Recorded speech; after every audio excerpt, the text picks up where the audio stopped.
Waiting for us, your eyewitness account yesterday when we lost you. You may please proceed. Thank you for having me back. As I earlier on stated, what brought about the misunderstanding on that fateful Sunday morning is that there was something with regards to the queue where our friends from the other side felt that the arrangement or the agreement that has been made between the two political parties cannot stand the test of time, and so they will change the term as agreed by both parties in the presence of the security agencies. And so when we had a call to the effect that chairs that had no human beings on them are just in the queue, where meanwhile people who have come to have a place to sit are being told to stand while those chairs were there empty, with the claim that people are on those chairs when they cannot be found at the time that the people who were standing got to the registration center. So when we got to the scene, we noticed that the arrangement has been changed by our good friends. And so we quickly called their constituency organizer, who happens to be at the registration center, as well as their youth organizer. But we engaged the consensus organizer, and then in a chit-chat manner, trying to see how best we can bring sanity to bear so that we will all be at peace with each other. So in the course of the discussion or the interactions, one gentleman by name Asma joined the conversation, and unfortunately, he seems not to understand what really we were discussing. And so it resulted to personal verbal abuse on our good friend Atukum. And so we then decided to engage Danny to talk to him so that it does not degenerate into what we all do not want to see. And so within a spur of the moment, all that we could notice is that the gentleman had full of a bag that he was holding at the time of knife.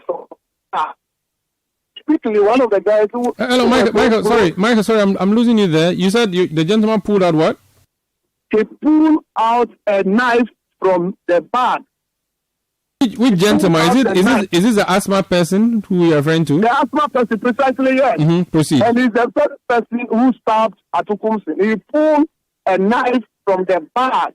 And so one of the party guys by name King Adawu, who saw it earlier enough, wanted to prevent him from using the knife. And so if you had watched the pictures, you will notice that there's one guy whose arm has been bandaged as a result of he being rushed to the hospital for treatment and was discharged. So basically, that is what happened. So the attempt by our friends that they don't know who... So Asma pulled out the knife and stabbed Atukumsin. You saw that yourself? It is a fact that nobody on the scene can run away from. And I'm not giving you a reported account of what happened. I am giving you a live report of what I witnessed. And this can be confirmed by the police officers who were on duty at the time of the incident, who were even surprised that what happened, because it happened so fast, when in fact there was no provocation, nor any attack to warrant what really... But you said there were verbal exchanges between Asma and Atukumsin before the stabbing happened. There was a verbal exchange. Okay. They did not get physical at any point before he pulled out the knife? It was never... it never got to any point of physical attack. Okay. And this you can verify. What was the reaction of Atukumsin when he was stabbed? How did he react? He quickly fell down. He quickly went off. And so this attempt that... But we are told, I think I heard the MC say that when he was stabbed, he didn't even know he was stabbed, or I got that wrong? No, maybe you didn't hear that well. When he was stabbed, if you had happened to be at the scene, you will notice the volume of blood that has been lost as a result of the stab. In fact, it was so deep. It was so deep that we even believe that if it had not been the intervention of the gentleman who blocked the usage of the knife, we're very certain that we may not have had a very good day yesterday. So what happened to Asma after this stabbing incident? So what really happened is that after he stabbed Atu, he took to his heels and ran to the bush, which made our guys to also run after him to the point that they got him and then handed him over to the police at the scene. He was not beaten, was he?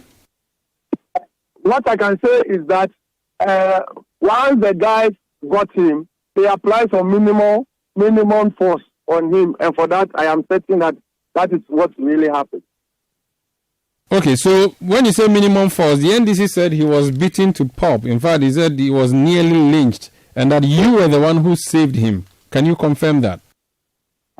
How can a lynch person be alive? No, nearly lynched. That has been corrected, but you get a point. He's saying that the guy was nearly lynched, and you were the one who saved him. It is also a falsehood that the guy was nearly lynched. In fact, what really happened is this: when he stabbed Atukunsin and took to his heels, the boys who were at the scene also ran after him, and so he got to a place that he had to jump a wall to enter into a hostel. And so when the boys got there, the facility owner said that there is no such person who has entered their premises. And so the people just went inside, eat all the food, and eventually got him from one of the hostel's rooms. Okay. And then they resorted to beating him in anger. So I quickly asked them to stop. So my intervention basically is to halt the beatings that they had planned to give him. So you saved him? I prevented the beating. All right, and you took him away. In fact, when we got him, we hinted the police people to the effect that we had gotten him, and so looking at how intense the situation was and the anger from our guys, we pleaded that they should give us one person to come and even take him over from the facility. Okay. But they also declined on the account that there were only 4 on duty at the time, and then their worry is that leaving the scene to go after him may not be the best. Thank you. Michael, thank you. But just one bit, the part you narrated about what happened to Atukumsin after he was stabbed, you said he fell down immediately he was stabbed. The municipal chief executive for your area, Anita Love Obo Emisa, spoke to us earlier, and she said something to the contrary. I want you to just listen, and then we can end this conversation. That's fine. He went behind and stabbed him. Interestingly, Atukumsin never himself even saw that he has been stabbed. So he was still trying to separate or make sure that there is peace. And the police were there. After this, that he realized that he was bleeding and then he was not catching up with his breath, they called in an ambulance, came, and then they were pushing him inside. As a chairperson for music, we are not going to sit down to watch the NDC.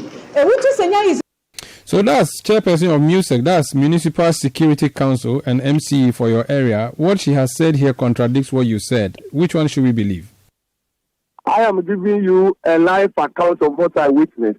Perhaps the MCE was misled by way of an information she has gathered. The fact as it remains is that when the guy suffered the stabbing, he went off. And that is how come we quickly rushed him to a nearby facility for a first aid before he was referred to a bigger facility and subsequently sent to Accra. Very well. Thank you. Thank you so much for speaking to us. Thank you so very much. That's